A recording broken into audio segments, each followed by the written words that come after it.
What is up, Division 2 agents? This is Gamer for Life back with another Division 2 build video. Now this build video I'm calling the NinjaBike 2-piece challenge. And what I'm doing with that is I wanted to challenge myself to use all different gear set pieces with the exception of my chest piece, because I did still want to utilize a chest piece talent. So all of the other pieces are completely different gear sets. Can I find ones that work well with each other? Well, let's go ahead and take a look and see if I did just that. So this is what I got together. The guns that I'm using, Kingbreaker and the Scorpio. Two amazing guns. If you don't have them, I would definitely suggest farming for them. Now, the chest piece I went with is a NinjaBike named chest piece, the Closer. And I went with this one because not only does it give us some decent survivability with 5% total armor and 10% armor on kill, it also gives us some amazing damage with perfect spotter, amplifies total weapon and skill damage by 20% to post enemies. And this one is rolled with max armor, crit damage, crit chance, and a max crit damage mod with 14% on the armor expertise roll. And now to the gear set pieces. Let's take a look and see what we put together. So I did use one piece of the Negotiator's Dilemma, and of course with the NinjaBike, all of this unlocks the 2-piece, which is why I'm calling it the NinjaBike's 2-piece challenge. And Negotiators has plus 15% critical hit chance. What goes perfect with that? Well, another 15% crit chance that we get from the 2-piece of Umbra Initiative. Since I'm using ARs, it just makes sense. So we're getting some really good crit on this build already. Then of course the 2-piece for the Heartbreaker gives me plus 15% assault rifle damage and LMG damage. But of course we're mainly using it for the assault rifle damage. And then just to give myself a little more survivability along with the NinjaBike, I did use the 1-piece of System Corruption, which the 2-piece bonus gives us plus 15% armor on kill. So the reason I went with these pieces because we're getting decent damage, decent crit, and some survivability, and along with my chest piece we're getting 25% armor on kill. So crit, damage, survivability, perfect. We'll go over the rolls real fast. So with the mask, max weapon damage, crit damage with the crit, max crit damage mod, in the holster, knee pads, and the gloves, max armor and crit damage on all of them. And these two have an 11% armor expertise roll. And then of course the NinjaBike backpack, which allows us to be able to do this 2-piece challenge because of the talent Resourceful, slots in with any equipped gear set and or brand set item to fulfill a requirement towards unlocking a gear set's bonus. Can unlock bonuses from multiple sets simultaneously. This one has all 3 core attributes, max weapon damage, armor with the skill tier, and a 12% armor roll for the expertise.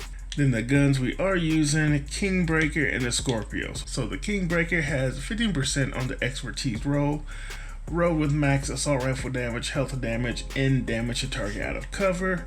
The talent is perfect flatline, amplifies weapon damage by 20% to post enemies. So we're getting some great damage on this build. 40% multiplicative, 50% technically multiplicative when you add in the 10% damage to target out of cover. You'll see in the gameplay this build worked far better than I could have ever imagined. Like, this should be a set in itself. I can't say enough how awesome that this build performed. And then the Scorpio, usually I just bring the Scorpio out when I'm dealing with the really heavy tanks like the bosses. Like the last boss was one of those tanky LMG guys who's always just, the one thing about those guys are always just tagging with that LMG, but what the Scorpio does, you're putting all the status on him, it just completely takes the LMG, his LMG, out of the equation because he's too busy worrying about all the status effects that we're putting on him. And this one does have a plus 16% weapon damage roll for the expertise. Roll with max shotgun damage, damage to armor, and critical hit damage. And then the talent, septic shock. Shooting a target applies stacks of venom, which lasts for 10 seconds. Increasing stacks adds more severe debuffs to the target. So 1 poison, 3 disorient, 6 shock, 7 target takes additional 20% damage from all sources. Stacks no longer increase. Duration of status effects is based on percentage of pellets hit on applying shot.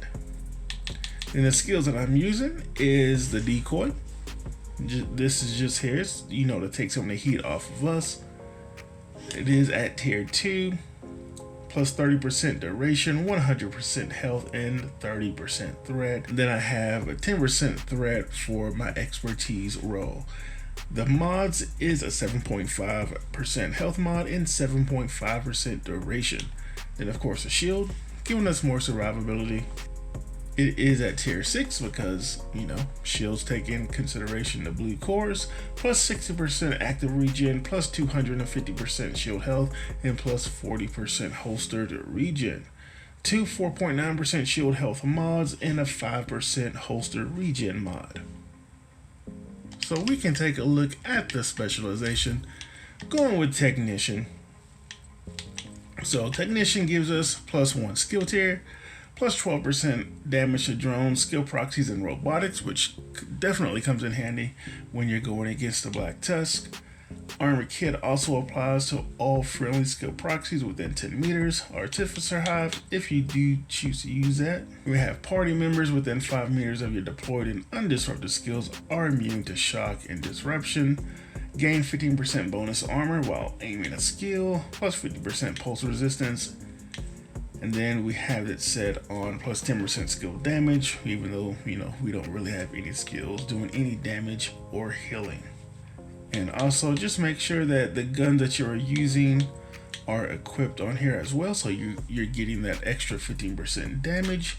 And then another main reason we're using this is for the link laser pointer, technician laser pointer that pulses targets at which it's aimed, under barrel attachment for long rails. So this is how we're pulsing our enemies for our spotter and flatline talents. We can go ahead and take a look at the stats. Like I said, we have some pretty decent crit on this build. So we're sitting at, you know, 56% crit chance, 141 crit damage, 75% headshot damage, 21% health damage. And for the Scorpio, 56 crit chance, 151 crit damage, 65 headshot damage, 12% armor damage. So again, like I said, this build performed far better than I imagined it would perform. So I would absolutely encourage anyone to give this a try. So yeah, this was my version of the NinjaBike 2-piece challenge. If you guys try a 2-piece challenge, let me know what you're doing. You know, this may be a little series I do. I could do more 2-piece challenges in the future. We'll see. May even go the skill route. I don't know. But just thought it would be a fun little video to make. And again, like I said, just throwing all these different pieces together like that, I don't know what I was expecting, but I really was not expecting it to work so well. Like this setup just works extremely well together. Like they could just make this into a set on its own, you know. That was, you'll see in the gameplay. And so yeah, I hope you guys give this a try. If you do, let us know how you have it set up. Maybe you tweak it to something else. Maybe you want to do a different 2-piece challenge. We would definitely love to hear that. So leave a comment and letting us know. If you're new here, you find any value in any of these videos, if you have not already, hit that subscribe button, maybe give it a like, comment, and let us know how you're doing, what you're doing in the game, you know, how the game's treating you, whatever you want to talk about. This is a toxic free environment. I will definitely make sure of that. So never be afraid to comment on my videos. And yeah, that's going to be it. Hope everyone's doing good, staying safe out there. And as always, my YouTube family, take it easy.